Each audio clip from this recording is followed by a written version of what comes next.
సహోదరులారా, ఒకసారి ఒక ఇంటికి ఒక ఉత్తరం వస్తుంది. ఏమనంటే, మేము పలానా తారీఖున మీ ఇంటికి వస్తున్నామని వాళ్ళ చుట్టాలు బంధువులు ఉత్తరం రాస్తారు. ఇంకా ఈ ఇంట్లో వాళ్ళు చాలా సంతోషపడతారు. బాగా దగ్గర బంధువులు, స్నేహంగా ఉంటారు, చాలా బాగుంటారు వీళ్ళు.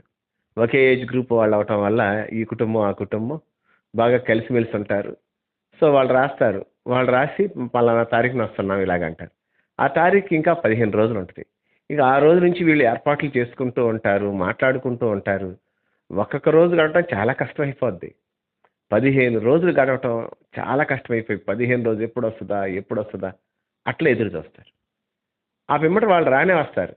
వచ్చి వాళ్ళ ట్రిప్ వారం రోజులు ఉంటామని చెప్తారు. ఆ వారంలో వాళ్ళు వచ్చినప్పుడు ఒక 2 రోజులు ఆ ఊరికి కరెంటు పోద్ది, ఏదో ప్రాబ్లం వచ్చి. ఆ 2 డేస్ కరెంటు పోద్ది. వాళ్ళకేం పెద్ద ఇబ్బంది అనిపించదు. వాళ్ళు ఉన్నదాంతోనే ఏదో సర్దుకుంటా, వండుకుంటా అట్లా సాగించేస్తారు. 2 డేస్ తర్వాత కరెంట్ వస్తది. ఓ రోజు గట్టి వర్షం వచ్చి చాలా ఇబ్బంది పడతారు. అయినా వాళ్ళు చాలా సంతోషంగానే ఉంటారు. మొత్తానికి వాళ్ళు వారం తర్వాత వెళ్ళిపోవడానికి సిద్ధపడుతుంటారు. అప్పుడు వీళ్ళు చూస్తారు, అరెరే! ఏంటి వారం రోజులు ఇంత తొందరగా అయిపోయినాయా? మొన్నేగా వీళ్ళొచ్చింది అన్నట్లుంటది. కానీ వాళ్ళు వచ్చిన తర్వాత రోజు టైం చాలా స్పీడ్‌గా వెళ్ళిపోయింది. వాళ్ళు రాకముందు టైం చాలా స్లోగా నడిచింది. వాళ్ళు కొంచెం ఇబ్బంది పడుతూ ఇంకో 4 రోజులు ఉండొచ్చుగా అంటారు. లేదు లేదు వారం అయిపోయిందంటే, మాకు వారం ఉన్నట్టే లేరు అని వీళ్ళు వాళ్ళ యొక్క ప్రేమని చెప్తా ఉంటారు. సహోదరులారా, చాలాసార్లు మనకు కూడా ఇట్లాంటి ఎక్స్‌పీరియన్సెస్ ఉంటాయి. మనకు ప్రియులైన వారిని, ఆప్తులైన వారిని మనం కలుసుకున్నప్పుడు విడిచిపెట్టలేం. టైం చాలా తొందరగా అవుతా ఉంటది. ఎవరి గురించి ఆయన ఎదురు చూస్తున్నప్పుడు టైం చాలా స్లోగా జరుగుతా ఉంటది. అయినను ఆయన దేవుడు కూడా మనల్ని త్వరలోనే తీసుకెళ్తాకు వస్తానన్నాడు. ఆయన కొరకు మనం నిరీక్షణ గలవారం ఎదురు చూడాలని కాలములను, సమయములను తన ఆధీనమందు ఉంచుకున్నటువంటి తండ్రి అయిన దేవునికి మన ప్రభువు రక్షకుడైన యేసుక్రీస్తు వారి గణనామందు స్తుతులు, స్తోత్రాలు, వందనాలు, కృతజ్ఞతాస్తుతులు చెల్లిస్తున్నాను. ఆయన ఘనమైన నామాన్ని బట్టి భూమి మీద విస్తరిస్తూ వర్ధిల్లుతున్న మీకు కూడా క్రీస్తు వారి పుణ్యనామంలో శుభములు, వందనములు తెలియజేసుకుంటున్నాను. సహోదరులారా, స్నేహితులారా, మీరందరూ క్షేమంగా ఉన్నారు కదా? మరొక రోజు మీతో కలిసి దేవుని వాక్యం ధ్యానం చేయడానికి ప్రభు మనకిచ్చిన కృపను బట్టి ప్రభువునందు ఆనందిస్తూ స్తుతిస్తూ నేటి వాక్య ధ్యానాన్ని అపోస్తులైనటువంటి పౌలు గారు కొరింథీయులకు రాసినటువంటి 2వ పత్రిక 4వ అధ్యాయము 18వ వాక్యం నుండి ధ్యానం చేస్తాం. పౌలు గారు కొరింథీయులకు రాసినటువంటి 2వ పత్రిక 4వ అధ్యాయము 18వ వచనం. క్షణమాత్రముండు మా చులకని శ్రమ మా కొరకు అంతకంతకు ఎక్కువగా నిత్యమైన మహిమ భారము కలుగజేస్తున్నది. ఎలయనగా దృశ్యమైనవి అనిత్యములు, అదృశ్యమైనవి నిత్యములు. దృశ్యమైనవి అనిత్యములు, అదృశ్యమైనవి నిత్యములు అంటాడు ఈ వాక్యంలో పౌలు గారు.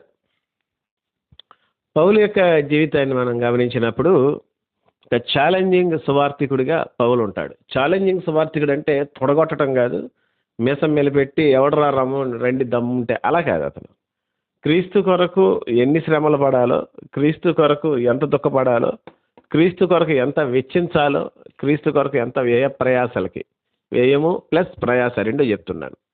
ఎంత చేయాలనేది పౌలు గారు ఒక గొప్ప ఉదాహరణ. కంటే శిష్యుల్లో మళ్ళీ మనకి అట్లాంటి వారు తగులుతారు అనేది నాకు కనిపించలేదు. శిష్యులు చేశారు అపోస్తులు, బట్ అవి రికార్డెడ్గా లేవు మన దగ్గర. వేరే వేరే పత్రికల్లో ఉన్నాయేమో కానీ మొత్తానికి మన దగ్గర మాత్రం అవి లేవు. ఇక్కడ మాట్లాడుతూ చులకన శ్రమ అంటాడు. ఎంత శ్రమ పడ్డాడు ఈయన. అసలు ఈయన శ్రమ గురించి మాట్లాడాలంటే భయం వేస్తుంది. సేవకుడిగా నాకు ఒకసారి సిగ్గు అనిపిస్తుంటుంది, చాలాసార్లు సిగ్గు. ఒకసారి ఏంటి, కొలసీలు రాసిన పత్రిక 1వ అధ్యాయం 24లో క్లియర్గా మాట్లాడుతూ అంటాడు, ఇప్పుడు మీ కొరకు నేను అనుభవించున్న శ్రమల యందు సంతోషిస్తున్నాను. చూడండి, సంఘం కొరకు పడుతున్న శ్రమల యందు సంతోషిస్తూ సంఘము అను ఆయన శరీరం కొరకు క్రీస్తు పడినటువంటి ఆ పాటలలో కొదువైగా ఉన్నాయి కొన్ని. ఆ కొదువైన వాటిని నా వంతు నా శరీరమందు సంపూర్ణం చేస్తున్నాను అంటాడు. నా వంతు నా శరీరమందు ఈయన సంపూర్ణం చేస్తున్నాను అంటే క్రీస్తు శ్రమల యందు సంతోషించే అనుభవం ఈయనకు వచ్చింది. ఎలాంటి శ్రమలు పడ్డాడు మీరు గమనించినట్లయితే ఇక్కడ ఇదే కొరింథీయులకు 2వ పత్రికలో 11వ అధ్యాయంలో రాస్తాడు. నేను ఎంత ప్రయాసపడ్డాను అనేది రాస్తూ 11:23 సెకండ్ కొరింథియన్స్‌లో అంటాడు. అనేక పర్యాయాలు చెరసాల్లో ఉన్నాను, దెబ్బలు తిన్నాను, ప్రాణాపాయంలో ఉన్నాను చాలాసార్లు. అంటే చస్తానో బతుకుతానో కూడా తెలియదు. యూదుల చేత 5 సార్లు 1 తక్కువ 40 దెబ్బలు తిన్నాను. యూదులు కొట్టారు, ముమ్మారు బెత్తాలతో కొట్టారు. ఒకసారి రాళ్లతో కొట్టబడ్డాను. రాళ్లతో ఎట్లా కొట్టారు? 3 సార్లు ఓడ పగిలి శ్రమ పడ్డాను. ఒక రాత్రి మగాళ్ళు సముద్రంలో గడిపాను. అనేక పర్యాయాలు ప్రయాణాల్లోనూ, నదుల వల్ల ఆపదలు, దొంగల వల్ల, స్వజనుల వల్ల ఆపదల్లోనూ, అన్ని జనుల వల్ల ఆపదల్లోనూ, ఇట్లా రాసుకుంటూ పట్టణాల్లో, అరణ్యంలో, సముద్రంలో రాసు కపట సహోదరుల వల్ల కూడా ఆపదల్లో పడ్డారు. కనుక సహోదరులారా, మీరు గమనించినట్లయితే మన యొక్క జీవితాల్లో పౌలు పడిన పాట్లు మనం కొంచెం కూడా పట్ల. అంటే మీకు అనిపిస్తుంది, పాస్టర్ గారు ఆయన సేవకుడు కదా, మేము సేవకులు విశ్వాసులు, మా గ్రేడ్ కొంచెం స్పెషల్ కదా, సేవకుడు అంటే ఎట్లాగో చావక తప్పదు, మేము విశ్వాసులం కదా, సుఖం అనుభవించడానికి కదా దేవుడు మమ్మల్ని పిలిచింది, యెహోవా నా కాపరి, నాకు లేమి కలగదు, పచ్చిక గల చోట్ల పరుండ చేస్తాడు, శాంతికరమైన జలముల యొద్దకు నడిపిస్తాడు, తినటం తాగటం, ఇట్లా అనుకుంటున్నారేమో మీరు. అది చాలా పొరపాటు. క్రైస్తవుడు అన్నందుకు శ్రమ అనుభవించాలి, క్రైస్తవుడు అన్నందుకు సిగ్గు అనుభవించాలి, క్రైస్తవుడైనందుకు నిందన అనుభవించి తీరాల్సింది. ఇవేం లేకోకుండా ఓన్లీ ఫ్రూట్సే అంటే కష్టం. Rooting is important. వేరు పారేటప్పుడు చాలా రాళ్ల మధ్యలో నుంచి లోపల ఏ రాళ్ళు ఉన్నాయి మనకేం తెలుసు, కొంతవరకే తవ్వుతాం. ఇంకా లోపల కొద్ది రాళ్ళు వస్తే ఆ రాళ్ళని తప్పించుకొని వేరు చాలా కష్టపడుద్ది. కొన్నిసార్లు పెద్ద పెద్ద వృక్షాలని వేళ్లతో సహా పడిపోయినప్పుడు వాటి వేళ్ల మధ్యలో కట్ చేసేటప్పుడు రాళ్ళు ఉంటాయట. అంటే రాయిని చుట్టుకొని వెళ్ళిపోయింది ఆ వేరు. కనుక సహోదరులారా, ఈయన ఇంత శ్రమలు పడుతూ, ఇన్ని ఇబ్బందులు పడుతూ ఏమంటున్నాడంటే చులకన శ్రమ అన్నాడు. ఇది కొంచెం ఆలోచించాలి. ఎందుకు చులకనైంది ఈయనకి అంటే, మీరు గుర్తుంచుకోవాల్సిన అంశం ఒకటే, ఈయనకి క్షణకాలము ఈ ఈ శ్రమ అనేది అర్థమైంది. రమారమి ఈయన యొక్క పరిచర్యను మనం గమనించినట్లయితే, ఇది రమారమి కొలితే 30 సంవత్సరాలు పౌలు పరిచర్య చేసినట్లు తన మిషన్ జర్నీస్ కానీ వాటిని బట్టి చరిత్రకారులు మనకి తీసుకొచ్చి అందించారు. రమారమి 30 సంవత్సరాలు. అంటే దమస్కు గేట్ దగ్గర దేవుడి దర్శించిన దగ్గర నుంచి చివరికి రోమాలో ఆయన చనిపోయేవారు. ఈ ఈ మధ్యకాలం 30 ఇయర్స్ అయితే ఇప్పుడు ప్రతిరోజు శ్రమలేనని, నేను వెళ్ళిన ప్రతి చోట బంధకాలు శ్రమలు నా కొరకు కాచుకొనని అని చెప్తూ, యెరూషలేములో ఎట్లా మాట్లాడో అలాగే నువ్వు రోమాపట్నంలో కూడా మాట్లాడాలి, ధైర్యంగా ఉండమని చెప్తుంటే, ఒక పక్క నుంచి చాలామంది ఇతను చంపే వరకు అన్నం తినమని చెప్పి మాట గట్టిగా పంతం బట్టి కూర్చుంటే, ఇవంతా ఏముంది క్షణకాలం అంటున్నాడు. నాకు అర్థం కాలే ఈ విషయం. ఈరోజు ఉదయం నేను ఊరినే మాటలు ధ్యానం చేసుకుంటా, ఎలా క్షణకాలం అయిందంటే దేవుడి ఆలోచన ఇస్తున్నాడు. ఈయన 30 సంవత్సరాలు కూడా బ్రతికినా ప్రభువుతో గొప్ప అనుభవం కలిగి ఉన్నాడు. ఈ విషయం మీరు ఎప్పుడు మర్చిపోకూడదు. 30 సంవత్సరాలు పరిచర్య చేసిన ఈయన ప్రభువుతో చాలా గొప్ప అనుభవాన్ని కలిగి ఉన్నాడు. దాన్ని ఇదే పత్రిక 12వ అధ్యాయంలో రాస్తాడు. అతిశయించడం నాకు తెలియదు, నాకు తగదు, కానీ అతిశయించాల్సిన సమయం వచ్చింది కాబట్టి నేను అతిశయిస్తున్నాను. ప్రభువుని తెలిసినటువంటి ఆ మనుషుడు నేను ఎరుగుదును, అతను 3వ ఆకాశానికి వెళ్ళిపోయేవాడు, వచ్చేవాడు, ఇట్లా రాస్తుంటాడు. పరదైస్కి వెళ్ళాడని రాస్తున్నాడు. ఇతనుకున్న అనుభవాలు ఏంటని మనం చూస్తే, ఇతనితో ఎప్పుడు దేవుని సన్నిధి ఉండేది, ఎప్పుడు కూడా దేవుని దగ్గర లేదా దేవునితో కాంటాక్ట్ ఇతనికి ఉండేది. ఏ ప్రియుడైతే ఈయన కొరకు ప్రాణం పెట్టాడో, ఎవరైతే పాపులను రక్షించడానికి భూమి మీదకి వచ్చి తన సమస్తాన్ని ఖర్చు పెట్టాడో, ఆయన యొక్క సన్నిధి ఈయనకి ఎప్పుడు తోడై ఉండేది. ఆయన ఈయనకి చాలా ఇష్టడుగా ఉన్నాడు. మనలాగా అప్పుడప్పుడు ఎందుకు దేవుడు ఇలా చెప్పాడండి, ఆ ఒక్క విషయం దేవుడు చెప్పకపోతే చక్కగా ఉండేది కదా అనిపిస్తుంది కొంతమంది క్రైస్తవులకి. మీకు కాదు, కొందరు ఉంటారు దేవుడి ఆజ్ఞ ఎందుకు పెట్టాడు అని ఫీల్ అవుతుంటారు. ఎందుకంటే ఆ ఆజ్ఞ దాటాలని వాళ్ళకి ఆశ, కోరిక, తృష్ణ, దాన్ని దాటి వెళ్ళిపోవాలి అని అనుకుంటుంటారు. కానీ దేవుడు ఆజ్ఞ పెట్టాడండి, ఏం చేస్తాం, చస్తామా అన్నట్లు ఆగుతూ ఉంటారు. కొన్నిసార్లు సంతోషంతో ప్రభువుని వెంబడించరు వీళ్ళు, బాధాకరంగాను దుఃఖ స్థితిలోనూ వీళ్ళు వెంబడిస్తుంటారు. పౌలు అట్లా లేడు. అరే నా ప్రియుడు ఎవరో నాకు తెలిసిపోయింది, నేను ఎవరి నిమిత్తం ఎదురు చూస్తున్నాను, ఇశ్రాయేల్ జాతి మొత్తం ఎవరి కొరకు కనిపెడుతుందో ఆయన యేసు ప్రభు అనేది నాకు తెలిసిపోయింది, ఆయన దగ్గరికి నేను వెళ్ళాను, ఆయనతో కలిసి ఉన్నాను కాబట్టి 10 రోజులైనా, 20 రోజులైనా, 50 రోజులైనా, 100 రోజులైనా, సంవత్సరాలైనా, 30 సంవత్సరాలైనా నాకు క్షణకాలంలా ఉంది. ఎందుకంటే నేడో రేపో రేపు వచ్చేస్తాడు యేసుప్రభువారు. ఆయన వచ్చే వరకు బతికుంటే దేవునికి స్తోత్రం. చనిపోతే ఇంకా మీరు వెంటనే వెళ్ళిపోతాను ప్రభు దగ్గరికి. ఇది ఈయన యొక్క ఆలోచన విధానం, లేదా ఈయన యొక్క దృక్పథం. ఈ యొక్క ఈ పదంలో ప్రయాణిస్తున్నటువంటి ఈయనకి శ్రమ పెద్ద శ్రమగా అనిపించలేదు. ఆయన సన్నిధిలో 16వ కీర్తనలో కదా చెప్తాడు, ఆయన సన్నిధిలో సంపూర్ణ సంతోషము, ఆయన కుడి చేతిలో నిత్య సుఖాలు ఉన్నాయి కాబట్టి ఎన్ని తన్నులు తింటున్నాయి ఎట్లా అయిపోయినా సరే సంతోషంగా ఉంటారు. ఎంత ఛాలెంజింగ్ క్యారెక్టర్స్ షడ్రక్, మేషక్, అబేద్నెగోలు పట్టుకొని తీసుకెళ్తాంటే కనీసం అమ్మో ఏమండి అట్లా అని కూడా అనలా.